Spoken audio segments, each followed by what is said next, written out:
오늘 여러분과 나눌 말씀은 11장 말씀이에요. 드증인 이야기인데요.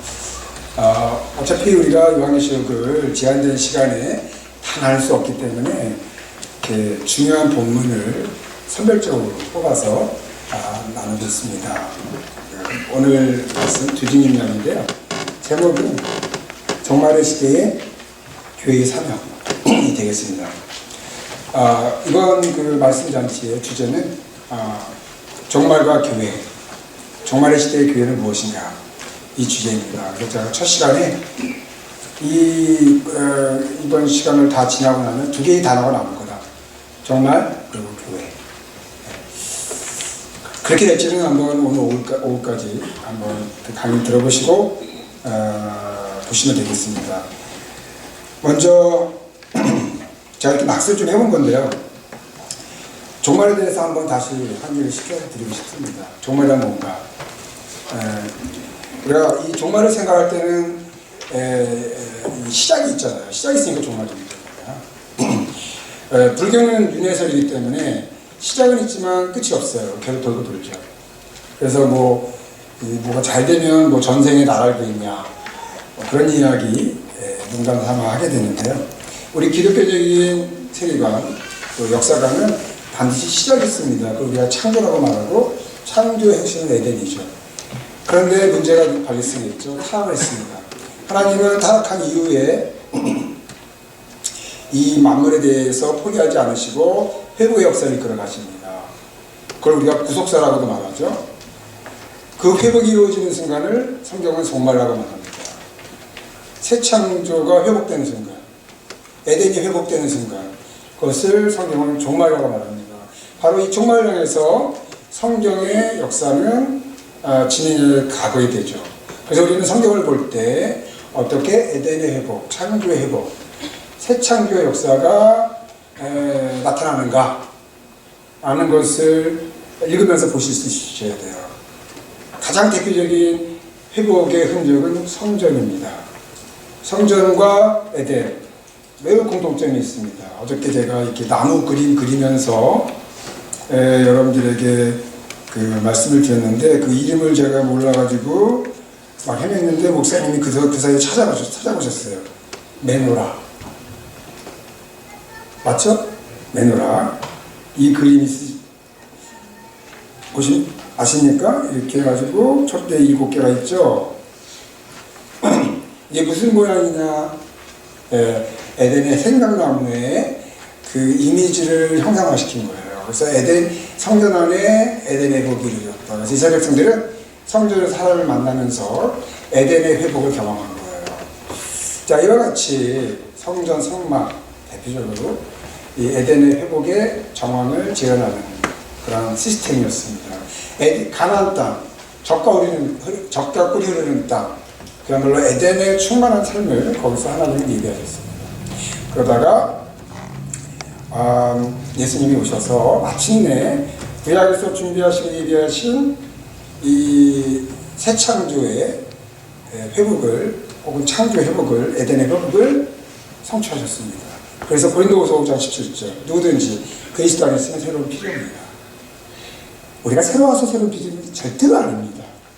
우리가 예수를 믿는 순간, 예수님 안에 들어오는 순간 우리는 새로운 피조물을 인정이 되는 거죠. 착각하는 분들이 많아요. 나는 죄가 많아서 교회를 못 갔네요. 죄가 많으니까 교회 들어와야죠. 예수를 믿어야죠. 우리의 상관, 우리의 도덕적인 수준, 윤리적인 수준과 관계없이 죄송합니다. 우리가 예수를 믿는 순간 우리는 새로운 피조물로 에덴 안에 들어와 있는 존재로 인정을 받는 것입니다. 그때부터 이제 새로운 피조물로 훈련되어 가는 거죠. 그게 제자훈련인 거예요. 근데 이제 교회 안에서 제자훈련은 상당히 이 기능적인 목적을 갖고 있어요. 써먹으려고. 흰장, 뭘로 써먹으려고. 사실 제자훈련은 그 사람을 복되게 하기 위한 것입니다. 새로운 에덴, 새로운 창조하면서 새로운 피조물로, 왜냐하면 어느 날 갑자기 눈을 떠보니까 거지가 왕자가 있거든요. 깝깝해요, 안 깝깝해요? 거지가 왕자가 됐는데 깝깝하죠. 그러니까 왕자답게 살도록 이렇게 훈련을 받는 거. 이게 교회 안에서 교제를 통해서 말씀 공부를 통해서 이렇게 훈련되어 가는 거죠. 제가 여러분 이렇게 보니까 새로운 피조물로 이렇게 아름답게 보입니다. 서로가 그렇게 봐드려야 되겠죠. 자, 그래서 초림 때 종말의 성취 시작이 된 거예요. 새로운 창조가 시작이 된 것입니다. 눈에 보이지 않지만 그것은 실제 않은 현실이에요. 우리 기독교적인 주의는 놀랍게도 눈에 보이는 것보다 보이지 않는 사실들이 훨씬 더 많습니다. 그래서 믿음이 우리에게 필요한 거죠. 믿고 보니까 그게 보이지 않지만 보이는 것으로 인정이 되고 체험이 되는 거죠. 자, 그러다가 재림 때 이제 완성이 되죠. 그래서 우리는 새 창조의 회복, 타락한 이후에 하나님이 지속적으로 치밀하고 정밀하게 병행해 오시던 그 목적, 새 창조 회복이 예수님의 초림을 통해서 성취가 되고 재림을 통해서 완성이 되는 종말의 시작과 종말의 완성, 그 사이에 우리는 살고 있는 것입니다. 이 종말의 시대가 존재한다는 것이죠. 또 하나 우리가 종말에 대해서 살펴볼 것은 구약에 이제 이런 전체 전반적인 그 종말의 의미를 우리가 생각해 보면서 선지자들이 종말을 얘기합니다. 여기 집중적으로 여기 바벨론 포로라고 하는 그 시대적 정황 속에서 이스라엘의 그 바벨론부터 해방을 이야기하면서 종말을 얘기하죠. 그러니까 구약의 선지자들에게 있어서의 새 창조 회복은 바벨론 포로라고 하는 그런 시대적 정황이 배경이 되고 있어요. 바벨론 포로부터 돌아오는 사건, 이것이 선지자들에게는 새 창조 회복의 사건이고, 이게 서로 오버랩이 되어 있습니다. 바벨론 포로의 사건과 그들이 새롭게 되는, 새로운 나라가 되는, 새로운 창조가 이루어지는 것이 오버랩이 되어 있는데, 그때 종말적 메시지의 특징을 보면 두 가지로 딱 씌워볼 수가 있습니다. 하나는 심판이고 하나는 회복, 구속이에요. 그래서 이 구속은 그 대상이 이스라엘이 되고요. 그 심판은 이스라엘 백성들을 억압했던 바벨론이 되고 있습니다. 이런 패턴은 출애굽 때 그대로 나타나게 되죠. 출애굽 사건에서 하나님 이스라엘 백성들을 해방시키기 위해서 필연적으로 심판을 시행하셨는데 그 심판의 대상이 누구였었습니까? 애굽이었죠. 바로 왕이었습니다. 또 바로의 군대였습니다. 반면에 그 심판을 인하여 초래된 구원의 대상은 바로 이스라엘이었습니다. 그래서 구약의 역사를 보면 항상 구원과 심판은 동전의 양면과 같이 발생했어요. 물론 또 다른 형태의 심판이 있었죠. 이스라엘 백성들이 하나님 앞에 범죄했을 때, 그때는 이방인들을 심판했던 것과는 다른 양상이에요. 그것은 그들을 정화하기 위한 목적의 심판입니다. 근데 이방인들 향한 심판은 그들을 회개케 하기 목적이 절대로 아니에요. 이스라엘 백성들을 구원하기 위한 목적이죠. 그래서 두 가지 종류의 심판의 성격이 완전히 달라요.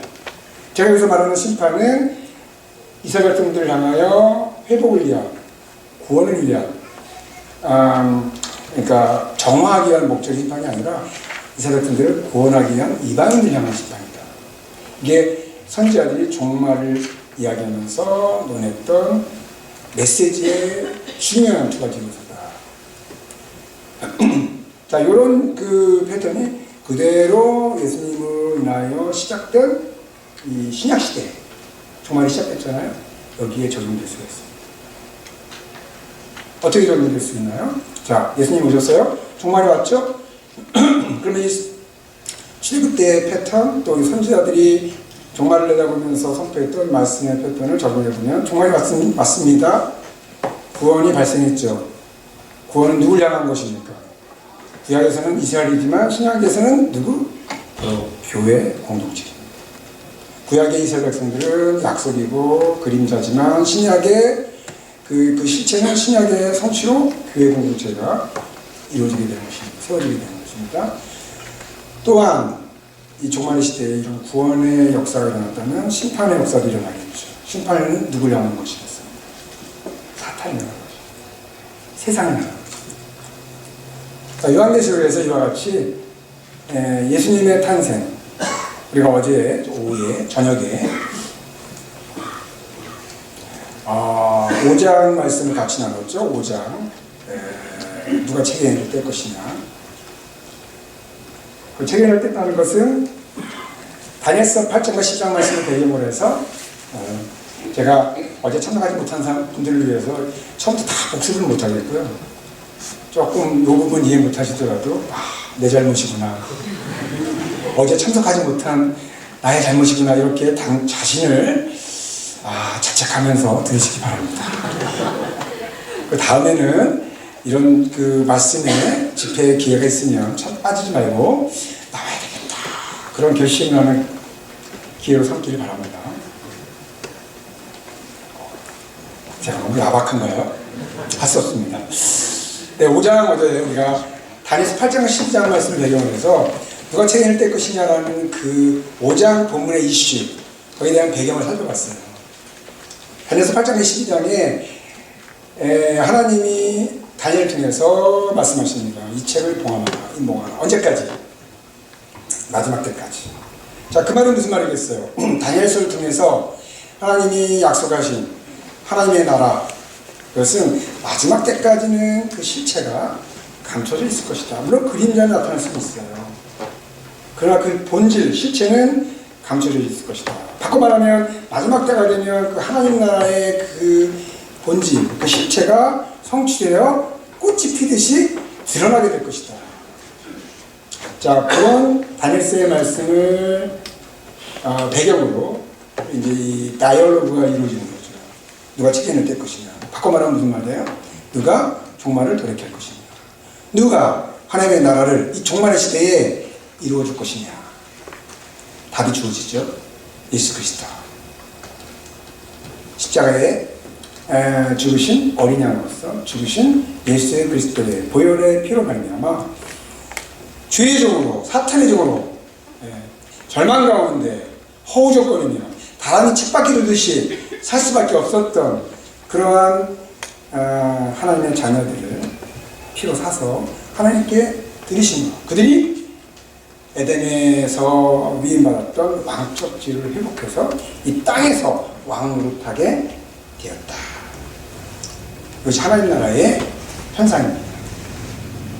자, 여러분, 그리고 나서 6장으로 넘어가죠. 그러고 나서 6장으로 넘어갑니다. 자, 6장에서 어떻게 시작됐냐면 어린 양이 체인을 뗍니다. 어린 양이 나와서 체인을 첫 번째를 떼고 두 번째를 떼고. 자, 5장에는 뭐라고 얘기하고 있습니다. 누가 체인을 뗄 것이냐? 6장에서는 5장에서 누가 체인을 뗄 것이냐라고 하고 어린 양이 체인을 뗄 것이라고 답이 주어졌죠. 그리고 6장에서 체인을 떼죠. 그러니까 5장과 6장은 같이 읽어야 되는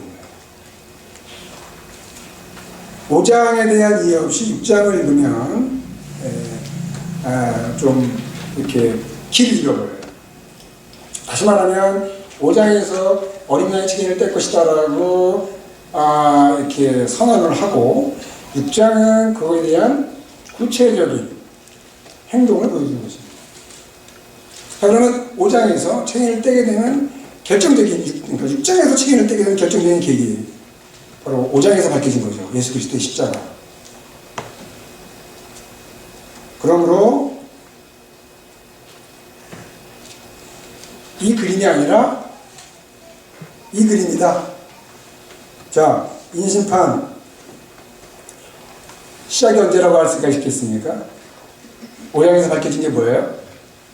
예수 그리스도의 십자가의 죽음으로 인하여 책임이 떼어지게 되었다. 그 책임이 떼어지게 된 그 마지막 제일 때,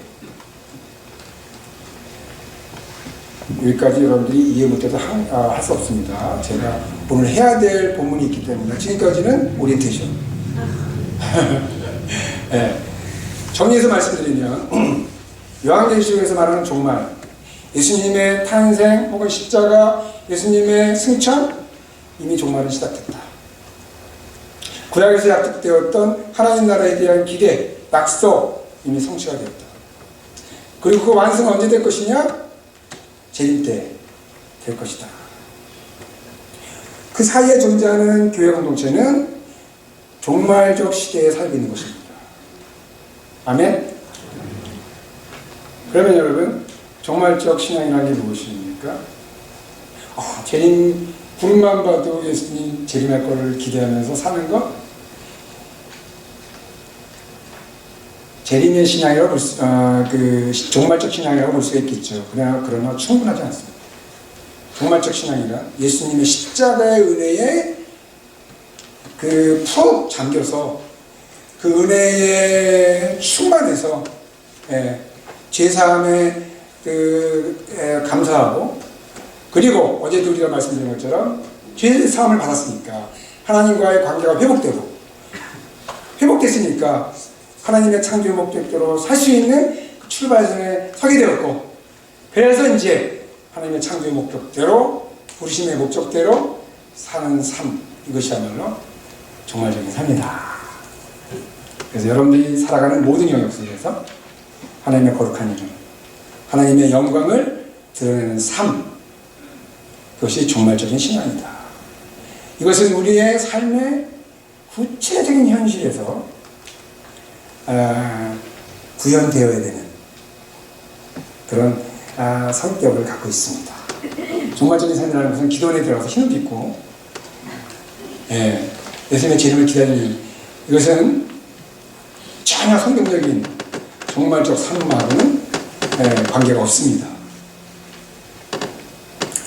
자, 오늘 여러분들과 나눌 말씀은 두 증인 이야기인데요. 주제는 증인으로서 교회 공동체의 정체성이란 무엇인가? 어떻게 종말적인 삶을 할 것인가? 어제 우리가 말씀드린 것처럼 이 시대가 심판의 시대다, 종말의 시대다, 물론 구원의 시대이기도 하죠. 그래서 인심판, 낙파심판, 대심판 세계를 통해서 강조하고 있습니다. 이것이 요한계시록을 처음 읽었던 독자들과 어떤 관계가 있을까? 여러분, 요한계시록의 중요한 이슈, 자막 복습을 우리가 지금 이제 하게 되는데 중요한 거니까 반복해서 말씀드립니다. 이슈는 뭐냐면 누가 진정한 이 우주 역사의 통치자냐? 하나님을 예배할 것이냐, 로마적 황제를 예배할 것이냐. 이것이 요한계시록 저자가 7교회 성도들에게 요한계시록 기록할 때 해결하고자 하는 중요한 이슈였습니다. 자, 여러 가지 대안을 제시하죠. 하나님 나라가 이 땅에 이미 있다. 성도가 하늘에 속해 있다. 하늘에 거한다. 이런 여러 가지 대안을 얘기합니다. 그 중에 결정적인 대안 중에 하나가 뭐냐면 로마 제국의 황제도 하나님의 심판 아래에 있다. 심판 아래 있는 자에게 절을 한다? 논리적으로 성립이 될 수가 없습니다. 하늘에 보좌에 계신 그 하나님, 이건 보이지 않지만 실존하는 그 하나님 앞에 예배하는 것이 마땅한 거 아니냐, 이런 식의 대안을 제시하고 있는 거죠. 그러니까 사실 성경을 보면요, 어떤 이슈를 터뜨리고 거기 이슈에 대한 구체적인 대안을 제시하는, 이걸 우리가 배워야 되는 거죠. 그런데 오늘 보면은 그런 소극적인 것보다 훨씬 적극적인 그런 자세를 제시해주고 있어요. 증인이라는 거예요. 자, 이런 주제를 생각해 보면서 우리가 본문을 좀 보겠는데요. 오늘 본문을 이해하기 위해서는 귀찮지만 문맥을 살펴보셔야 돼요. 요한계시록에 있는 가장 중요한 방법 중에 하나는 구약을 배경으로 이루어야 될 것 같고요. 그 다음에 문맥이 되게 중요합니다. 그래서 이제 문맥을 보겠는데요.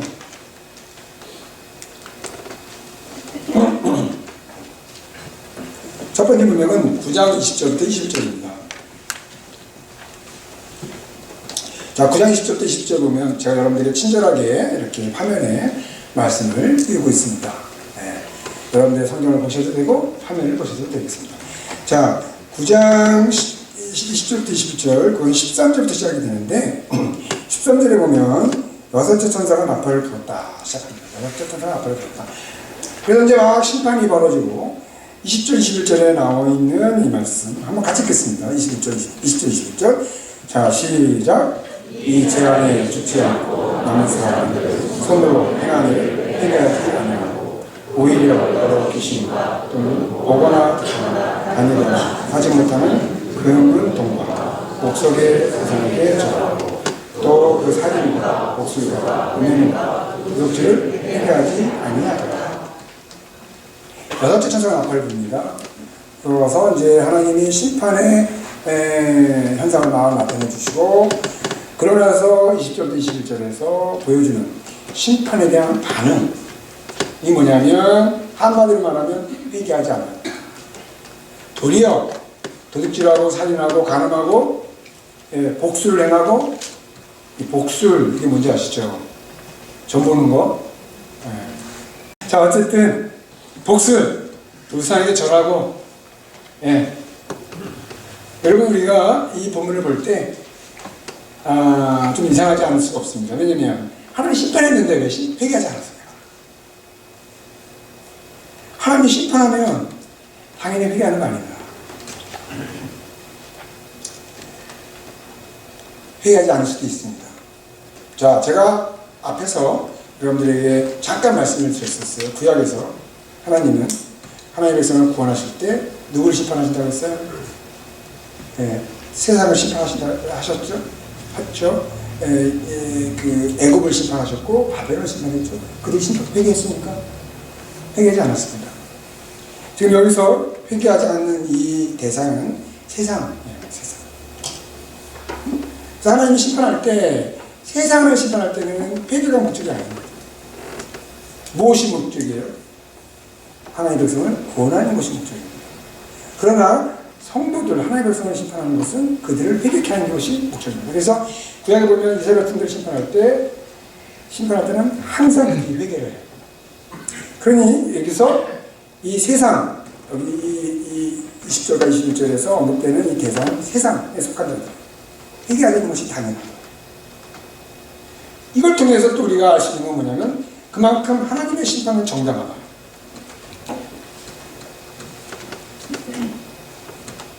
하나님이 무능해서 심판했음에도 불구하고 이들이 회개하지 않는 것이 아닙니다. 그 심판 자체가 회개를 목적으로 한 것이 아니기 때문에 그렇습니다. 자, 여기까지가 첫 번째 문맥이고요. 그 다음에 두 번째 문맥. 이 15절을 한번 보겠습니다. 제가 읽겠습니다. 일곱째 천사가 나팔을 불매 하늘에 큰 음성들이 나서 이르되, 어떻게 됐습니까? 세상 나라가 우리 주와 그리스도의 나라가 되어 그가 세세토록 왕으로 하시리로다 하니. 자, 여기는 몇 번째 천사가 나팔을 불었어요? 일곱째 천사가. 방금 봤던 본문은 몇 번째? 여섯째. 본문이 굉장히 뒤로 건너뛰죠. 11장 15절. 방금 봤던 본문은 9장 20절 21절. 여섯 번째 나팔입니다. 그 중간에 뭔가 삽입이 되어 있는 거예요. 자, 일곱 번째 나팔 심판 결과를 보니 어떻게 언급이 되어 있냐면, 세상 나라가 어떻게 되어 있습니까? 우리 주와 그의 그리스도의 나라가 되었다.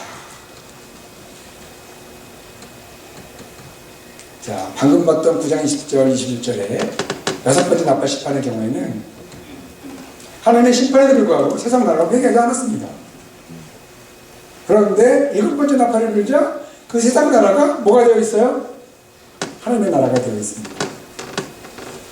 놀라운 변화죠.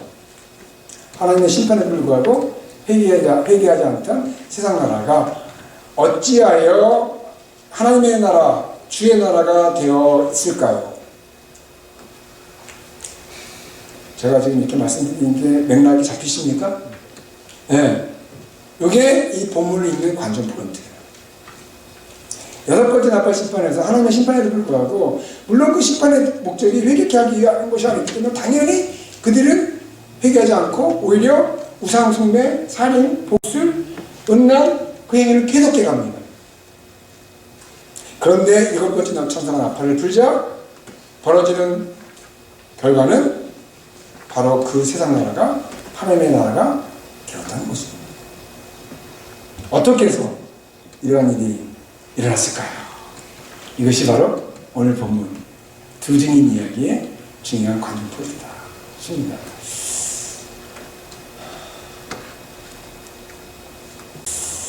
자, 세 번째, 문맥. 네, 어쩌면 문맥하다 끝날 수도 있어요. 그런데 오후에 묘사할 수가 있습니다. 자, 세 번째 문맥이 뭐냐면 10장 8절 11절에 하늘에서 나서 내게 들리던 음성이 또 내게 말하여 이르되 네가 가서 바다와 땅을 밟고 서 있는 천사의 손에 현어인 두루마리를 가지라 하기로 내가 천사에게 나아가 작은 두루마리를 달라 한즉 천사가 이르되 갖다 먹어버리라. 내 배에는 쓰나 내 입에는 꿀같이 달리라 하거늘 내가 천사의 손에서 작은 두루마리를 갖다 먹어버리니 내 입에는 꿀같이 다나 먹은 후에 내 배에서는 쓰게 되더라. 그가 내게 말하기를 네가 많은 백성과 나라와 방언과 임금에게 다시 예언하여야 하리라 하더라. 여러분, 이 본문은 조금 더 우리가 보고자 하는 본문에 가까워지고 문맥이 이거 6번째, 7번째 나팔신방, 그 다음에 조금 더 좁혀가지고 지금 10장 8절부터 11절인데요. 지금 이 본문은 요한이, 이 저자인 요한이 책을 먹는 장면이에요. 먹었는데 입에서는 달지만 배에서는 쓰다 라는 내용입니다. 여러분, 이 내용은 구약의 어떤 선지자가 보여줬던 모습하고 비슷하죠. 에스겔 3장 1절부터 3절에 나와 있습니다. 그런 게 있었나라고 생각이 되시면 안 되겠죠. 에스겔이 책을 먹습니다. 먹자 그 책이 굉장히 송이꿀보다 달다. 그런 그 장면을 보여주는 거예요. 여러분, 구약에서 선지자들은 거짓 선지자냐 참 선지자냐 이게 굉장히 중요한 문제였습니다. 그런 어떤 퍼포먼스를 보여줌으로써 하나님으로부터 말씀을 받은 참 선지자라는 것을 보여주는 하나의 의식이라고 볼 수가 있습니다. 세레모니라고 볼 수가 있습니다. 자, 그러한 장면이 지금 요한에게 재현되고 있습니다. 그런데 에스겔이 경험했던 것보다 하나가 조금 더 변형이 돼요. 그게 뭐냐면 입에서는 달지만 배에서는 어떻다? 쓰다. 무슨 뜻일까요? 일단 말씀을 먹으니 입에서 달다. 무슨 뜻인지 아시겠죠? 다들 경험해 보시니까. 말씀 읽으면서 굉장히 단맛 보시죠?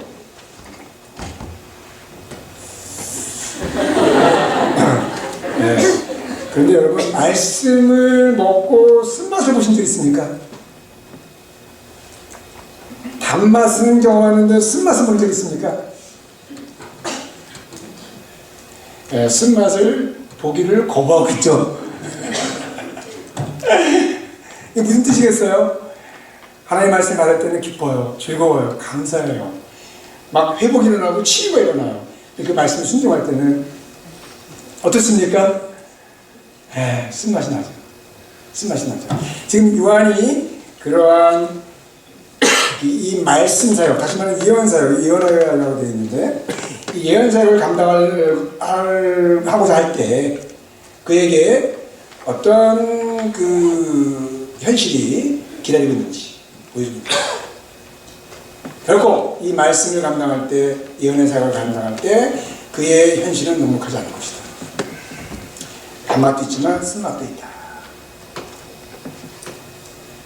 여러분, 단맛을 보는 거는 다시 그것도 훌륭하지 않은데 쓴맛도 보시길 바랍니다. 아멘이 적은 게 당연하죠. 근데 요즘 보면 단맛도 없고 쓴맛도 없는 분들이 있어요. 단맛도 모르고 쓴맛도 모르고 성경을 보는데 이게 뭐 단 건지 쓴 건지 그런 분들은 뭐라고 하는지 아십니까? 맛이 간 사람들이다. 오늘날 그리스도인들 가운데 이 맛이 간 분들이 얼마나 많아요. 동의가 되시죠? 여러분, 이번 기회에 이 맛을 회복하시길 바랍니다.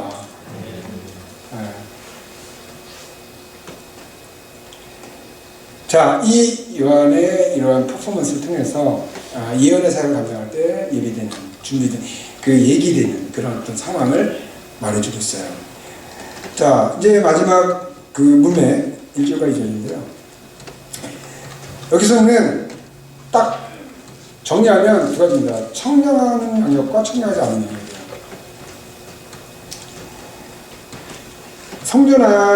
성전과 제단과 그 안에 경배하는 자들은 청량하되 성전 바깥마당은 청량하지 말고 그냥 두라.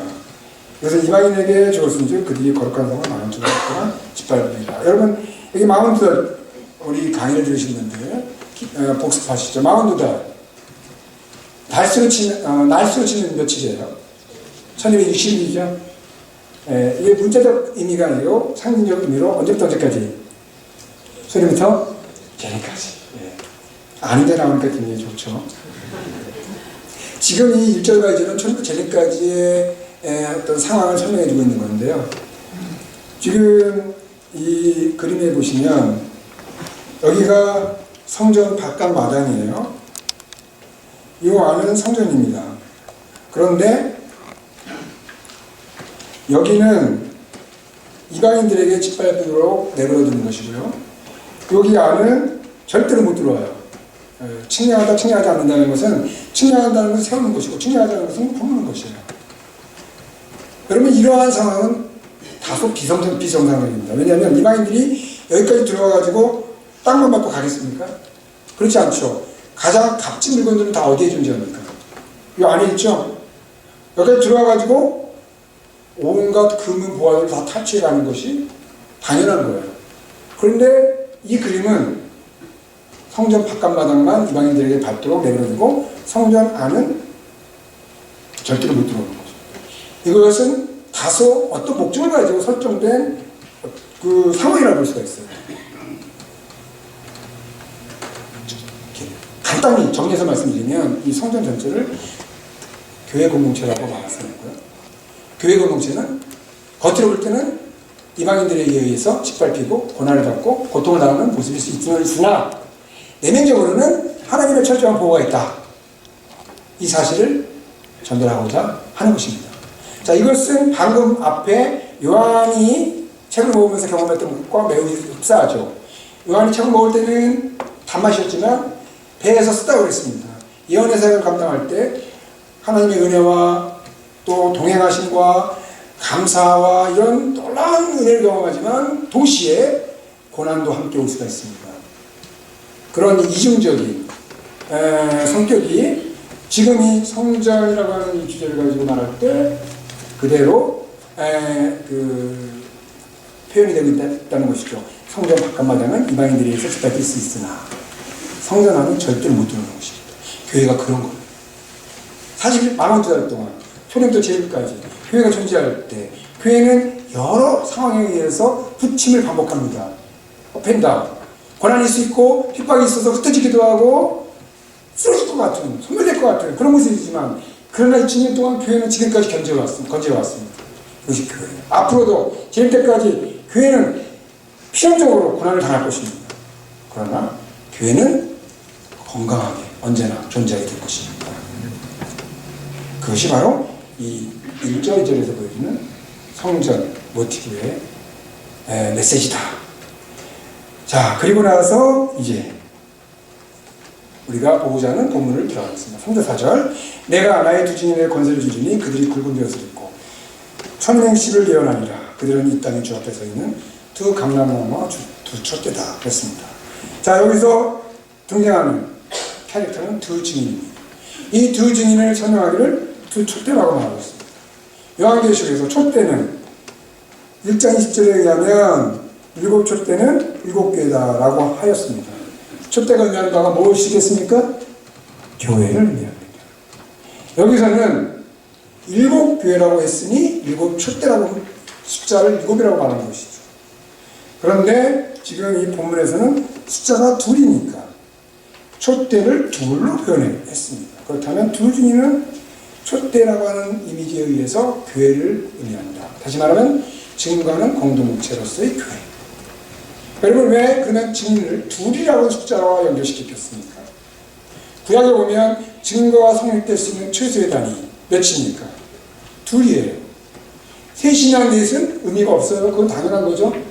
최소한 시작되는 그 숫자로서 2. 이것이 증거가 성립될 수 있는 의미 있는 숫자다. 예수님도 제자들을 몇 명씩 보냈어요?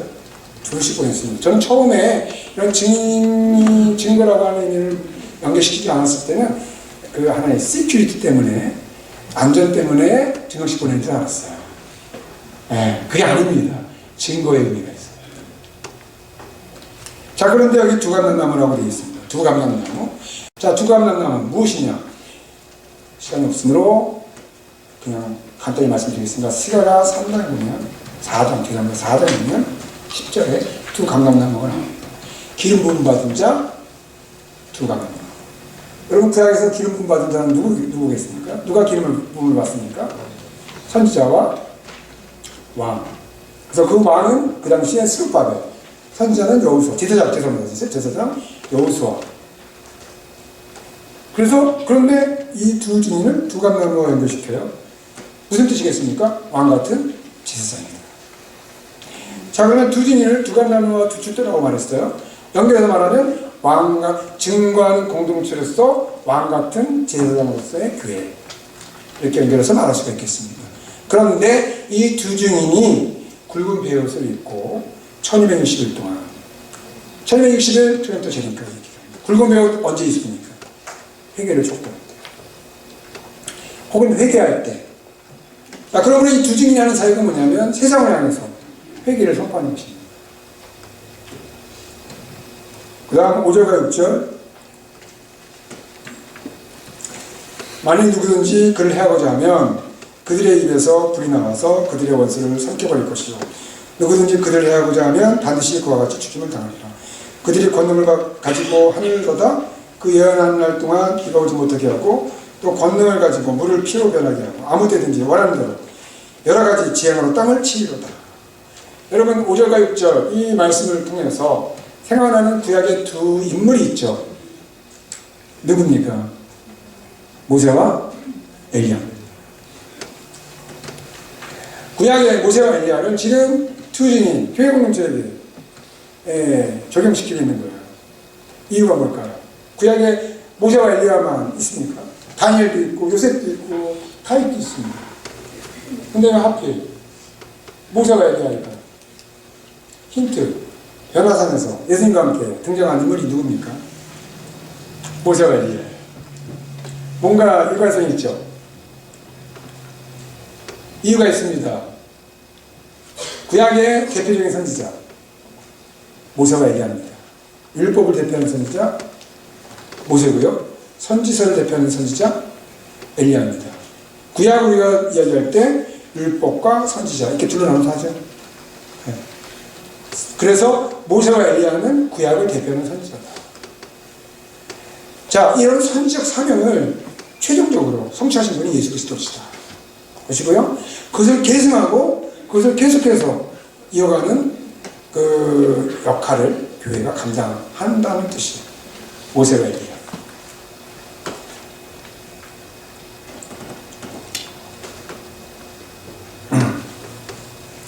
자, 지금까지 3절, 4절, 5절, 6절 말씀을 정리하면 교회는 어떤 존재입니까? 구약의 모세와 엘리야의 선지적 사역을 성취하신 예수 그리스도의 선지적 사명을 계속 이어가는 공동체이면서 두 감람나무에 의해서 왕같은 제사장이며 촛대라는 걸 통해서 두 증인은 교회 공동체를 의미한다. 그렇게 우리가 정리해서 말할 수가 있습니다. 자, 그 다음에 저 시간이 참 많이 남았습니다. 20분. 자, 78절. 그들이 그 증언을 마실 때 무저갱으로부터 올라오는 짐승이 그들과 더불어 전쟁을 일으켜 그들을 이기고 그들을 죽일 터인즉 그들의 시체가 큰 성길에 있으리니 그 성은 영적으로 하면 소돔이라고도 하고 애굽이라고도 하니 곧 그들의 주께서 십자가에 못 박히신 곳이다. 자, 이 7절부터 상황이 엄격하게 변화돼서 나타납니다. 6절까지는 모세와 엘리야처럼 놀라운 이적과 기사를 통해서 능력과 권세를 나타내는 모습을 보이다가 7절에 이르자 죽임을 당해요. 근데 여기서 우리가 주목해야 될 포인트는 뭐냐면 죽임을 당하는 장소가 어디냐 하는 거예요. 바로 그들의 주께서 십자가에 못 박히신 곳입니다. 두 증인이 가는 길, 예수님이 가신 길입니다.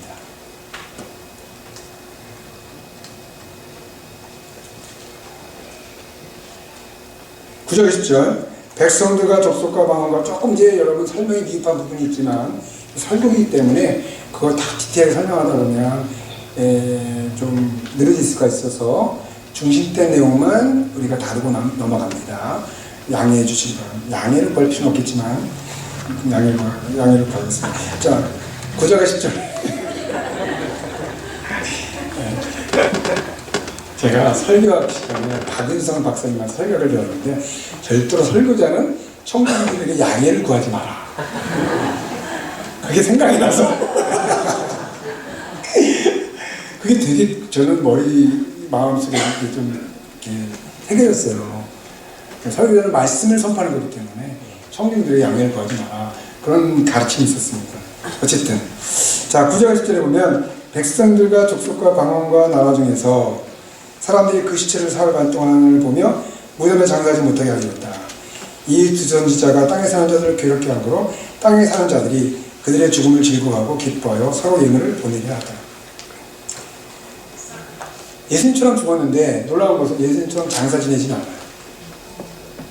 여러분 예수님의 죽은 이후에 요한복음에 보면 예수님이 확실히 죽으셨다는 걸 보여주기 위해서 장사 지내는 과정을 아주 디테일하게 리포트합니다. 오해가 생길까봐. 오해가 생길 가능성에 대비한 거죠. 왜냐하면 제자들이 예수님이 기절했는데 그걸 부활했다고 속인다고 속을 퍼뜨릴까봐, 혹은 예수님이 죽었는데 시체를 훔쳐다가 부활했다고 속일까봐, 이걸 처음에 말한 걸 기절설, 두 번째 말한 걸 도적설, 이런 설들이 있습니다. 근데 복음서에 보면 예수님의 죽음은 확실합니다. 어떻게 할 수가 있어요? 장사를 지냅니다. 이 장사를 지낼 때 아리마대 요셉이 아주 정성껏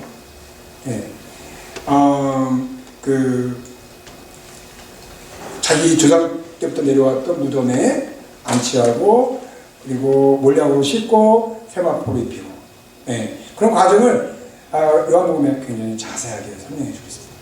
그런데 두 증인은 장사 지내지 않습니다. 여러분 죽은 자를 장사 지내지 않습니다. 장사 지내지 않을 뿐 아니라 죽은 자를 앞에 놓고 막 선물을 주고받고 즐거워해요.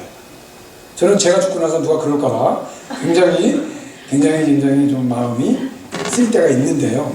이 두 증인이 그렇습니다. 이유가 있죠. 왜 그래요? 두 증인이 괴롭게 했다는 거예요. 자, 왜 괴롭게 했을까요? 회개하라고 하니까. 여러분 어둠에 속한 자들은 빛으로 나오기를 두려워합니다. 왜? 자기의 죄가 드러날까. 이 요한복음 3장에 예수님 하신 말씀. 그런데 이 두 증인이 계속 빛을 비춰주는 거예요. 그러니까 괴로운 거죠. 여러분 때문에 누군가 괴로워하고 있습니까? 아니 여러분들이 삶이 엉망이라서 저 예수쟁이 그러면서 괴로워하는 거 말고, 정말 여러분들의 삶 자체가 빛이기 때문에 아무 말 하지 않았는데도 주변의 사람들이 괴로워요. 마음에 양심에 찔려요. 그러면서 그 삶이 그의 삶이 일면 또 흠모가 되기도 해요. 그런데 미워해 주는 거죠. 상당히 좀 제가 이상적인 얘기를 하고 있나요? 저에게도 굉장히 이상적인 이야기. 그러나 성경은 그런 이상적인 이야기를 독단적으로 얘기합니다. 그렇게 살아라. 우리의 눈높이에 맞추지 않아요. 그러면 어떻게 됩니까? 우리가 성경의 눈높이에 맞춰야죠. 둘 중에 하나예요. 성경은 절대로 우리의 눈높이에 맞추지 않습니다. 우리 현실을 고려하지 않습니다. 너희들이 그렇게 약하니까 그래 내가 봐줄게, 이게 아닌가? 왜냐하면 하나님 나라가 이 땅에 왔기 때문에. 산상수훈 마태복음 7장, 저도 그거 읽을 때마다 절망적입니다. 어떻게 이렇게 살까? 왼밤을 때리면 오른밤을 어떻게 잡히게 될까? 거기서 달라면 어떻게 속옷을 줄까? 정말 그걸 생각하면 이 현대인의 삶, 굉장히 개인주의적인 그런 삶에 함몰되어 있는 이 현대인의 삶 속에서 어떻게 이렇게 살까? 너무 절망적이에요. 그런데 성경은 양보하지 않아요. 살아라. 왜요? 살 수 있는 환경을 주셨기 때문에. 아까 그랬죠? 거지가 왕자가 됐어요. 왕도 산다는 게 너무 가깝해요. 너무 희생적이라고 생각돼요. 자, 어떻게 해야 되겠습니까? 훈련. 어떻게? 혼자? 아닙니다. 교회에 나와서 함께 어깨동무하면서 그렇게 사는 사람들의 삶의 모습을 보면서 닮아가고 싶다, 그렇게 살고 싶다, 동급여 받고 서로가 처리처리 낚아락게 하듯이 그렇게 될 수가 있습니다. 자, 무덤에 장사하지 않았다. 여러분, 죽은 자에 대한 극도의 수치예요. 예수님은 적어도 죽으셨을 때 아리마대 의사들에 의해서 아주 성대하게 그 예의를 갖추었습니다. 주증인의 모습을 보니 예수님의 이렇게 하신 길을 가는데 장사 지내는 그 과정에서는 살짝 오히려 더 많은 수치를 당하게 될 것이다 라는 암시를 주고 있습니다. 바울이 말했습니다. 본레서 1장 그리스도의 남은 고난을 죄의 채우노라. 아마도 그런 고백이 이 두 증인의 경우에 실제적인 예가 아닐까. 자, 그 다음 감사하게도 11절에 보면 3일간 후에 하나님께로부터 생기가 그들 속에 들어가매 그들이 발로 일어서니 구경하는 자들이 크게 두려워해요. 자, 여러분, 우리 3일 반이라고 그랬죠. 네. 자, 예수님은 이거 지금 부활의 사건을 얘기하는 건데요. 예수님은 얼마 만에 부활하셨습니까? 사흘 만에. 근데 두 증인을 보니 며칠 만에? 사흘 반. 여러분, 이 반자 치울까요?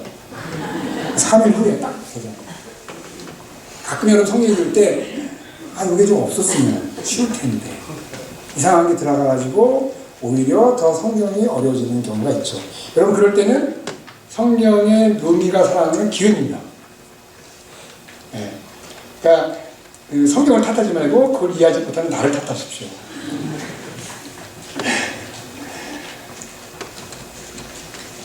여러분, 이 3일반이라고 하는 것은 지금 이 본문 안에 3일 반과 닮은 꼴이 하나 있어요. 그게 뭐냐면 1260일이에요. 1260일을 연수로 계산하면 얼마가 됩니까? 3년 반이 되죠. 3년 반하고 3일 반하고 이게 닮은 꼴이거든요. 이게 비교되는 것이다 라고 우리가 추정할 수가 있어요. 학자들도 이거 가지고 굉장히 고민들을 많이 합니다. 그런데 이 본문 안에서 힌트를 얻을 수가 있는데 바로 그게 3년 반과 3일 반의 관계예요. 자, 3년 반 동안 이 두 증인이 어떤 모습의 활동을 보여주고 있습니까? 모세처럼, 엘리야처럼 권세와 능력을 행사하지 않습니까?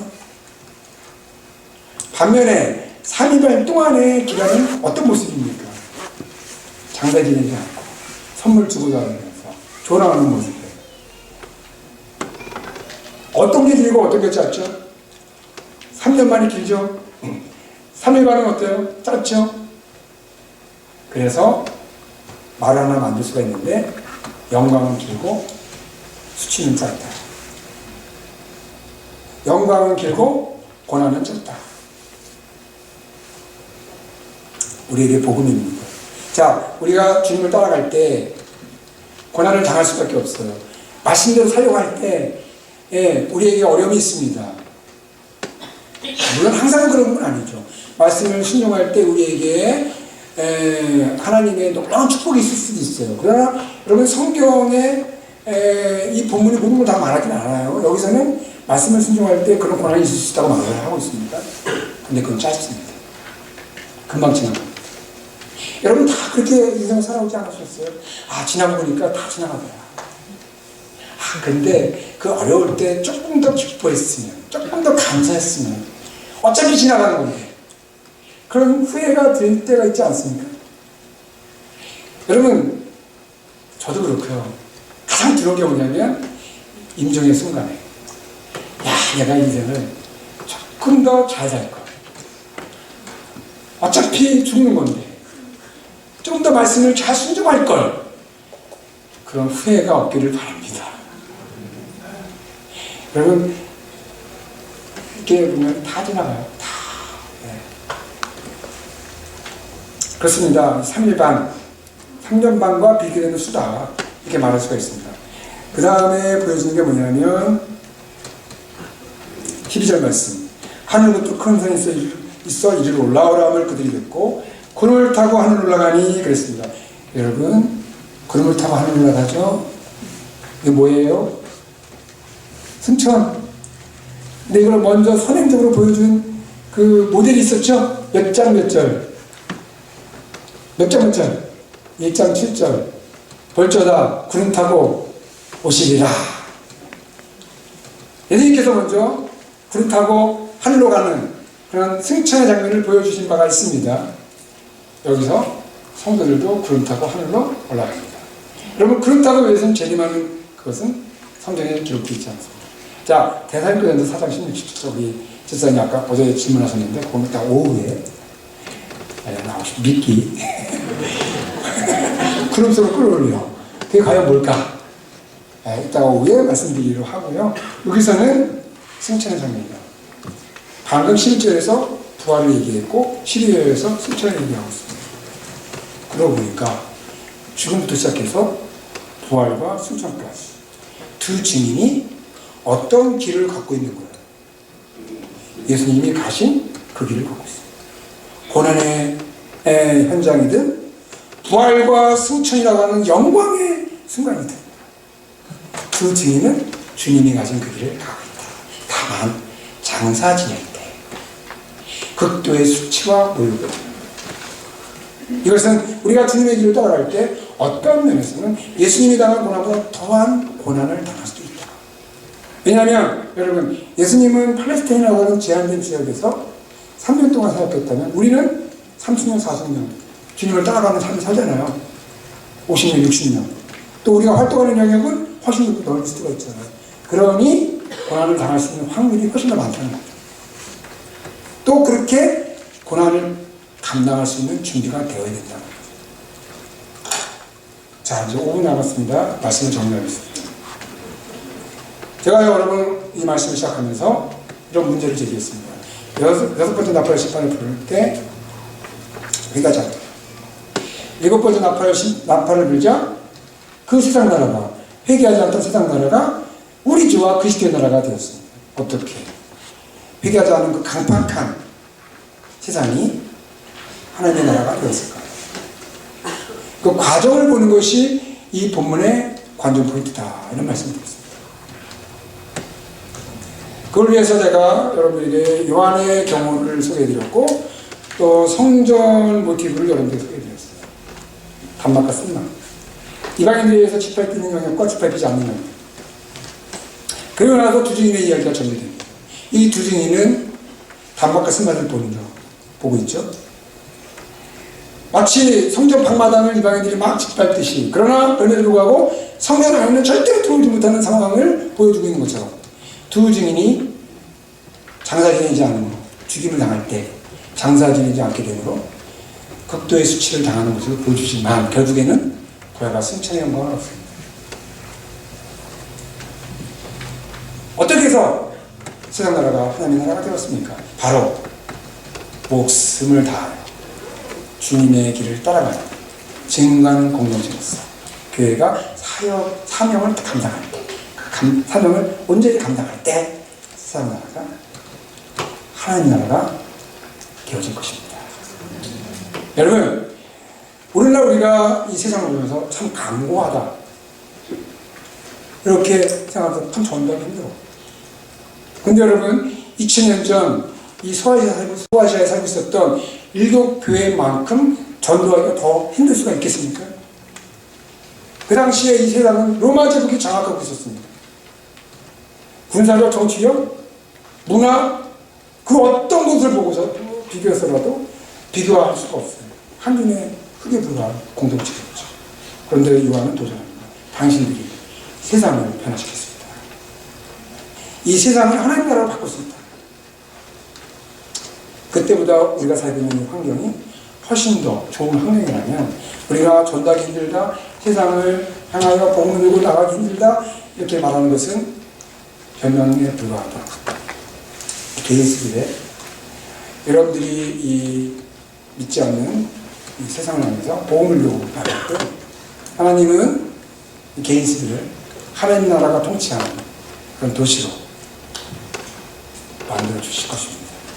여러분, 나는 성도니까, 평신도니까, 목사님 다 하지. 지금 이 말씀이 목사님한테 하는 얘기예요. 교회한테 하는 얘기잖아요. 두 중에 교회 공동체거든요. 여기에 누구도 예외일 수가 없습니다. 의외라고 생각하시는 분 손 들면 제가 제외시켜드리겠습니다.